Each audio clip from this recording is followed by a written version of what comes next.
More climate hypocrisy tonight. Thanks for joining me. I'm Chris Kenny. Alarmism, fear-mongering, sanctimony and rich people preaching climate action at the expense of working people. It's the same old global warming story. Former Senator, former Secretary of State and former presidential hopeful John Kerry is now the special envoy on climate change to US President Joe Biden. This is a bloke who has the carbon footprint of a small island nation. He and his millionaire wife have multiple houses, large houses, a yacht and a private jet. And they also have lots of advice for how the rest of us can reduce our emissions at an undefined cost. Speaking in Washington overnight, Kerry used the same old tactics to convince us that this cost and this pain would be good for us. He used fear. The stakes on climate change just simply couldn't be any higher than they are right now. It is existential. We use that word too easily and we throw it away. Yep, existential is a scary word. Politically inflammatory and scientifically ridiculous, but he used it anyway. It seems Kerry is determined to be the seniors version of Greta Thunberg. He also spoke to the Davos Gabfest online. He had to leave the private jet in the hangar. And he pushed the same message of fear, crisis and panic. And his evidence? Not scientific reports, not new climate measurements or data, no.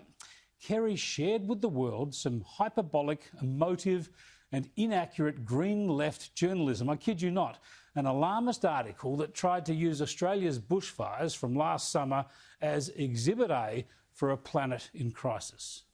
You could see huge plumes of smoke when you saw these pictures from Australia's fires with, and I quote him, flame vortexes spiraling 200 feet into the air, passing New Zealand and stretching thousands of miles into the Cobalt Pacific.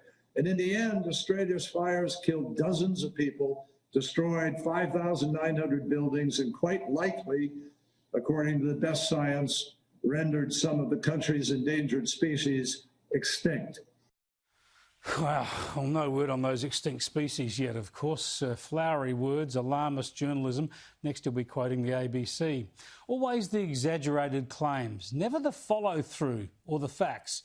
No mention that we've had worse fires, killing more people, doing more damage a decade ago, 4 decades ago, 6 decades ago, a century ago. None of the facts that put the lie to the scare campaign. Just scary pictures, scary words and pop science. Still, it got worse. The president himself also talked about an existential threat. And cop this, he reckons they haven't done enough in the US yet. In my view, we've already waited too long to deal with this climate crisis. We can't wait any longer.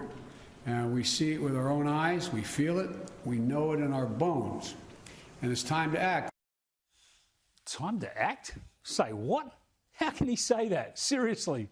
Here's what Barack Obama said 12 years ago when he won the Democratic nomination. This was the moment when the rise of the oceans began to slow and our planet began to heal. Yep, that was the moment that quelled the oceans and started the healing of the planet. And Obama then had 2 full terms in the White House, 8 years. And throughout that entire period, his vice president was none other than Joe Biden, as you know. What on earth were they doing? Biden had 8 years with Obama in the White House on this existential issue of climate, but only now is it time to act.